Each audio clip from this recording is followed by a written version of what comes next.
Hello and welcome to the podcast According to Sci-Faith, where we discuss topics revolving around the compatibility of science and faith.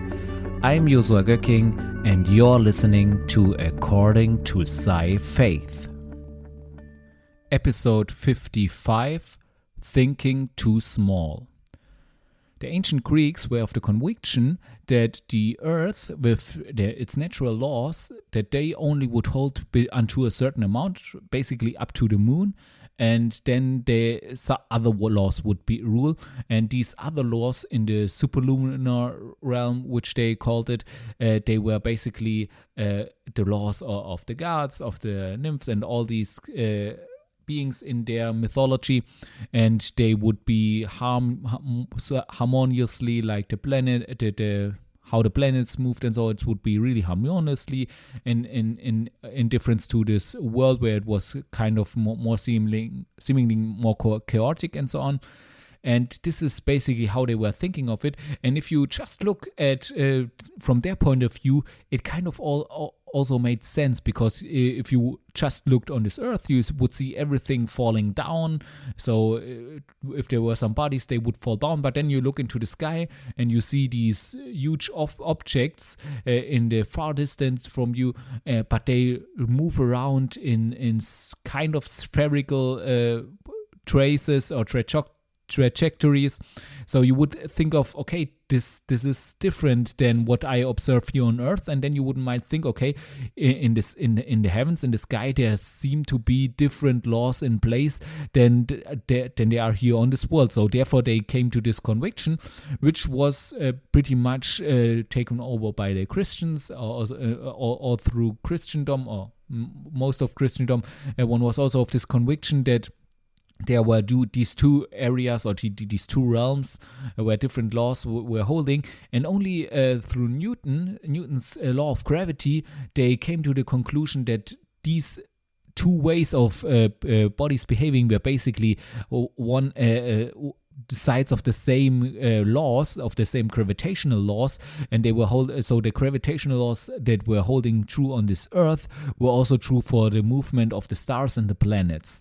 And this could be described by the theory of Newton, and there he could see that the natural laws are holding universally. Basically, that was the breakthrough, or the assumption that, to some degree, if you look deeper into it, also comes from the biblical convention that laws are holding universally. But still, it was the big breakthrough of modern science, of the Newtonian law of gravity. And how it solved this difference that you see the planets in the stars, or maybe the stars, kind of moving in spherical circles around the sun. They thought then for the stars, we know that this is not true anymore. But to have seen it like that, but still seeing things fall down here, the difference was just basically angular momentum, that these planetary objects have enough angular momentum to move around in this gravitational field without falling into the bodies that attract them, and so on. So this was basically how they could describe it. Newton, of course, used also the discoveries of Kepler and so on, so that he was not the only one who was involved in it, but basically it was his breakthrough to find this gravitational law with which these two effects could be described as following one universal law.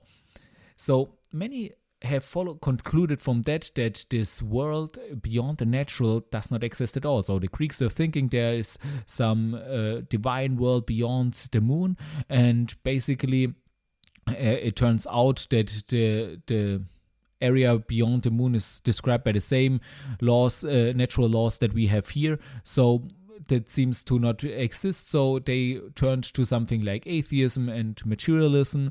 But I think it turns out, if you look deeper into it, it turns out that actually they were just thinking too small. I think they were right in thinking that there is a world beyond the natural, a world beyond our natural world, which we had also several times, that basically materialism itself cannot explain everything, so there needs to be a world beyond this material world, and therefore also a world beyond the natural world. And therefore I think the only conclusion can be that one was thinking too small, that in some sense one had the right idea, but was thinking too small, and therefore it yielded wrong results. And this thinking too small, I believe, occurs oftentimes in science, and is oftentimes, I think, many things that you would say now or believe now are basically contradicted, or maybe things of faith where you say science contradicts there. Those are actually not things where the science contradicts, but where just the thinking is too small to account for everything that is meant by the statements of faith. For example, one other example where you can see this is, so for a long time it was thought that the earth is in the center of the universe. In some sense you can also conclude this from biblical scripture, because we are in the focus of God, and therefore it would make sense that that the earth is also in the center of the universe. And this was basically the worldview of Ptolemy, who also had this system or this model where everything, all the planets and the stars and the sun was revolving around the earth. However, this led to huge problems, because sometimes it would look like the planets are moving forwards and then backwards again and forwards again. So to account for that, they needed to introduce so-called epicycles, where basically the planet was doing a circle in his own circle, so a smaller circle in the circles, and with this you could account for this, but it got really tedious with time, and you had to include a lot of epicycles and so on to account for all these differences of movement, and it got really tedious until Copernican came to this idea that maybe that this is not the case, but actually it's not the Earth who is in the center of the system, but it's the sun who is in the center of the system. And if you compute it like this, then it gets a lot easier. You don't need all these epicycles, you don't need all these helps to kind of make the data fit to what you believe about or what the model you use and so on. And this also, of course, turned out to be true. Today we are convinced of this heliocentric worldview that Copernicus brought us, and therefore you might assume, okay, were the Christians wrong then? Was this idea of the world being in the center of the universe, was it really wrong? Does this basically disprove biblical teaching, or what does it say? And I think you can say, no, it was just thinking too small. Because if you continue with the development of science, with the progress of science, then you come to something like Einstein's theory of general relativity, where it basically states that there cannot be, or there is no absolute inertial system, basically a system from which you consider to be the absolute system. Because if you look into the heliocentric worldview, there of course the absolute is the sun itself, which is in the center, and everything revolves around that. But if you even continue from there on, we know by now that we are not the only solar system in this world. All the other stars that for Copernicus were traveling around our solar system too are not actually doing that. They are their own solar system, and all these solar systems are then part of a galaxy, and of these galaxies there are huge number of other galaxies, and our solar system is definitely not in the center of our galaxy, and our galaxy surely also, or maybe also not in the center of all these other galaxies around us. So therefore you see that this what's in the center is not you would have to say in this worldview, you would have to say, is the Earth in the center or the sun in the center? And you would have to say neither.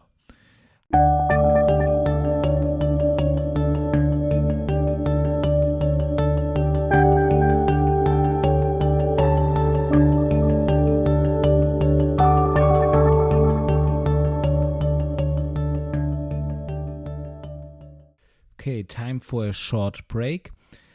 In this break, I just shortly want to mention other products that you can have except for this podcast. So for once, if you want to really learn more about the Sci-Faith podcast, I really recommend to you to get my book, Sci-Faith, The Compatibility of Science and Faith, which is available in English as an ebook.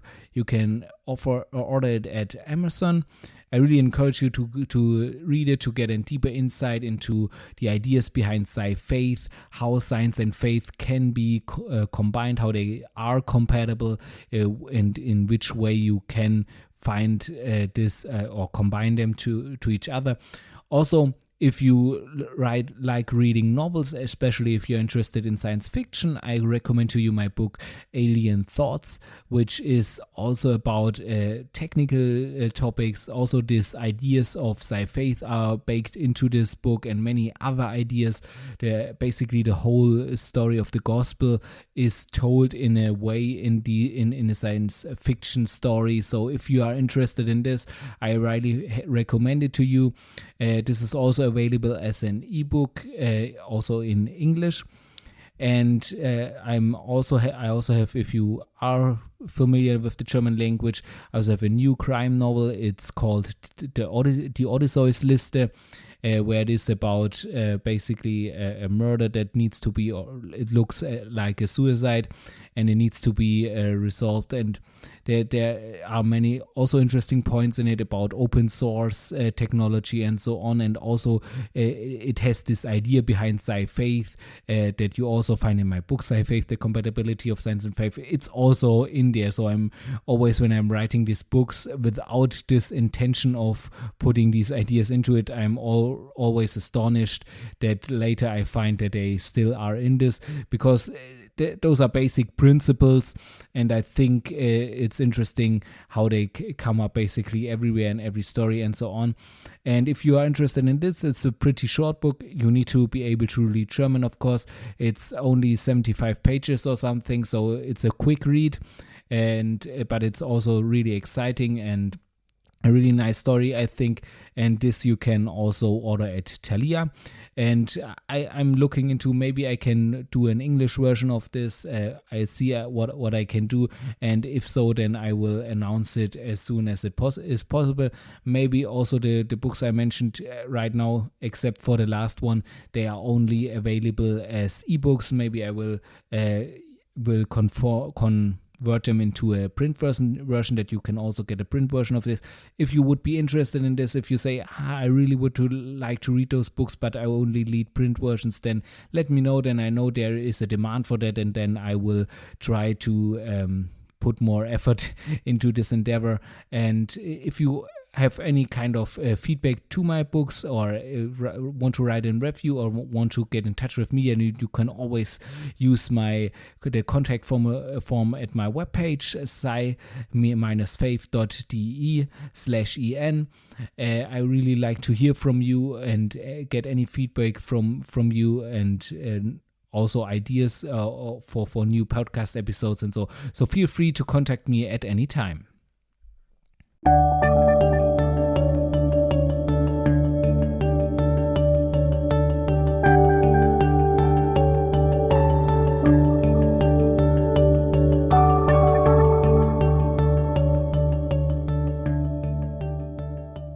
However, if you continue on this thought, and then you continue with Einstein's theory of general relativity, you see, okay, there is actually no absolute system of inertia, so basically no absolute rest system from which you can consider all the other things moving relatively to.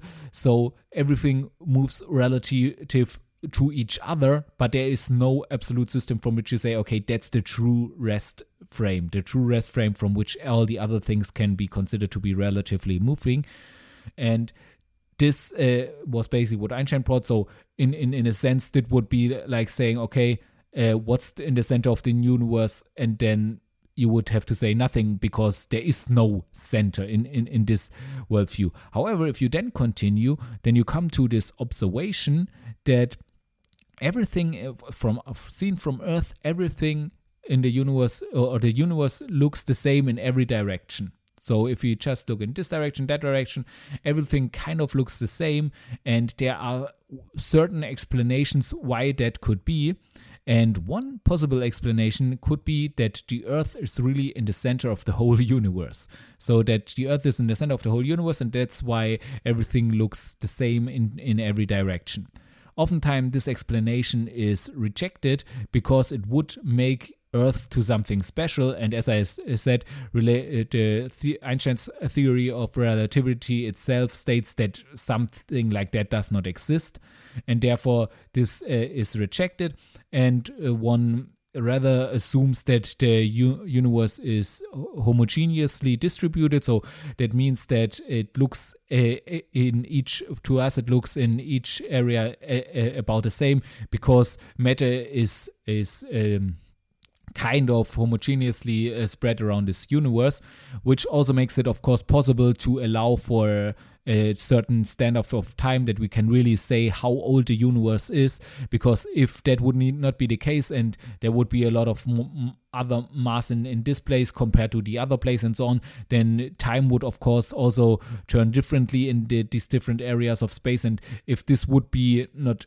in some sense homogeneous, then it would not be possible to really define a standard of time over across the whole universe. So that's how one looks at this today. But still, it in principle could be possible that one was just thinking too small, and that the first explanation, that the Earth is in the center of the universe, is indeed true, and that when we say we are in the center of the world, it's not only when in the center of the solar system, but in the center of the whole universe. And then this would mean that one was really thinking much too small. So whether this turns out to be true or not, I think in some sense the answer to this question of what is in the center of the universe is that whenever it does not seem to agree with what we believe in faith, then I think the answer is that it's just thinking too small.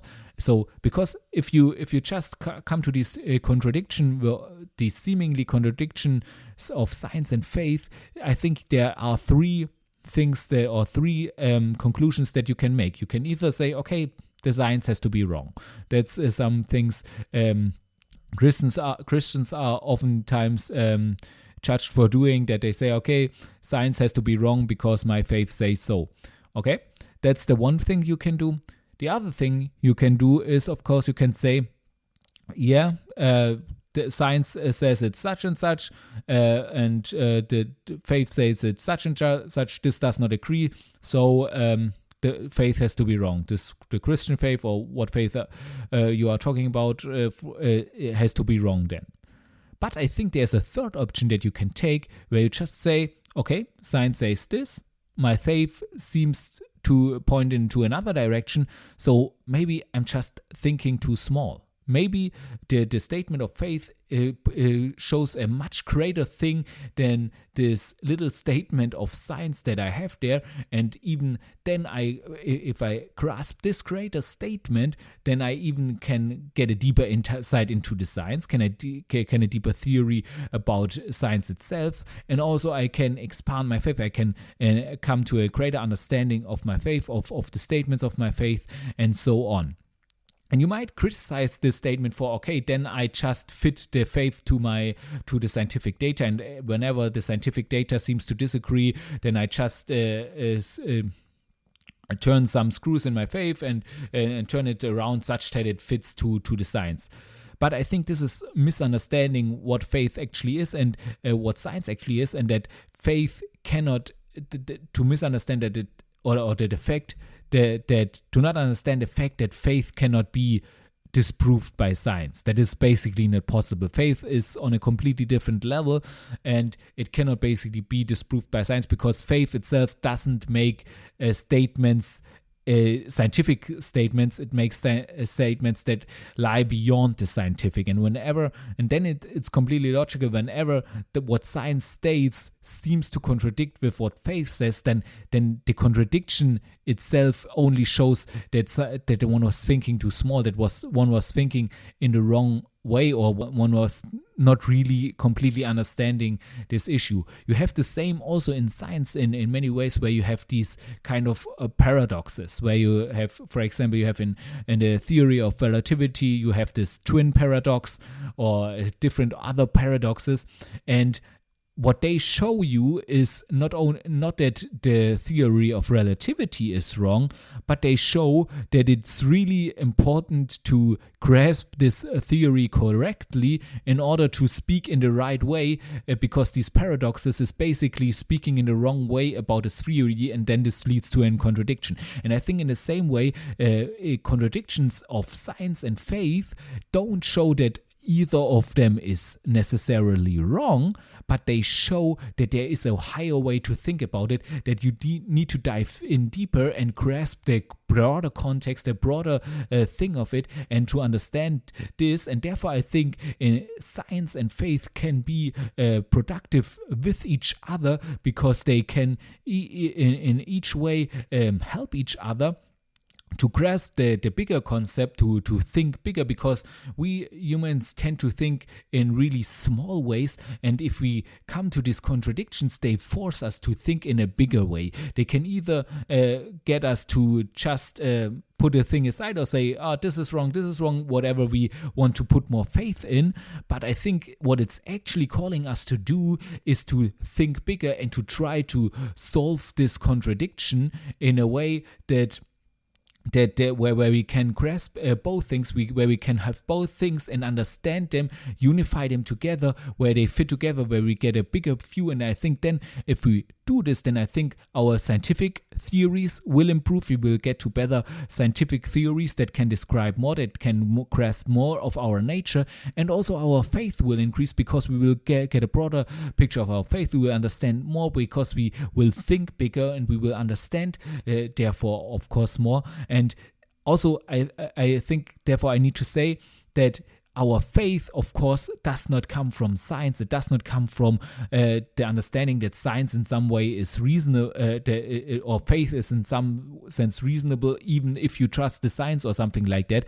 But that our faith comes from our testimony, that we have experienced God personally, that He has revealed us to Himself in His Word, in His Scripture, in an experience we had of Him, where we really got to understand that He is real, that He's there, and that He wants to have fellowship with us. And from this stems our faith, and not from some scientific logical argument of why it is logical to believe, although they might be great and they might be helpful on our way to God. But I think they are not the basic reason why we believe, and therefore it is not something like, okay, we're fitting our faith to fit to the science. No, it's really this, we come to this contradiction, and I think we should not scare away from these contradictions, but we should press through them and understand that there's a bigger picture lying beyond it. We are just seeing parts of it, and we want to see if we want to see the whole thing, or at least see more of it, then we need to extend our horizon and allow this contradiction to coexist for a certain time, and then go deeper and deeper into it until we can see the whole picture, until we can see those contradiction falling apart, and seeing the greater picture, and thinking bigger and understanding what really lies beyond that. So that's everything for today's episode. I hope you liked it and you enjoyed each part of it. If you want to get in touch with me or discuss a topic, or want to give me some feedback, then feel free to contact me using the contact form on my website, sci-faith.de/en. And there you can go to the contact tab and contact me. And if you have any other things or episodes you want to have covered there, or topics you want to have covered, feel free to contact me there. Also, if you are not yet familiar with the format in which this podcast is produced, let me just briefly explain it to you. So there always at the beginning of a month or of a block, there is a big block of 4 episodes in one thing. It's kind of like a preview, which I call it, where you have the next 4 episodes all in one episode together, combined. And this is for people who like to hear long format podcasts, who have a long way to work or something else, where they can listen to a long episode and can then have a preview of the next 4 episodes all at once, and are completely up to date from the beginning of the blog.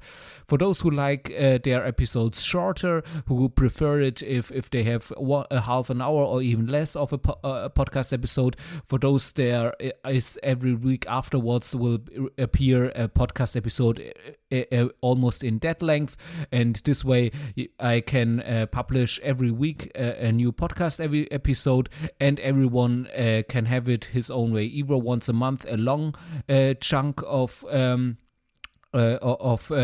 content, or once a week a shorter format podcast episode. So I think that's the best way for everyone, and also for me when I'm producing it.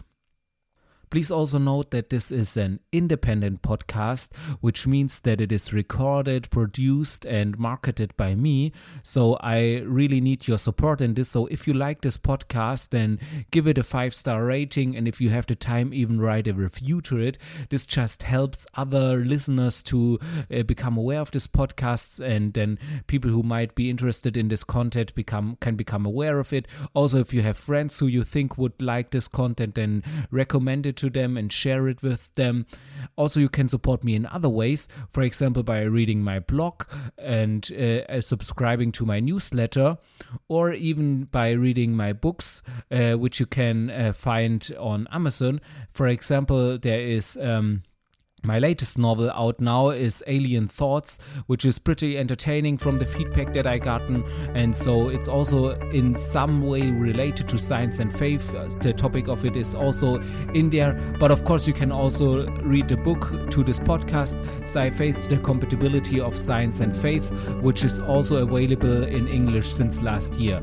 Thank you for that. And now I wish you a wonderful day, and I'm looking forward for you to tune in again next time.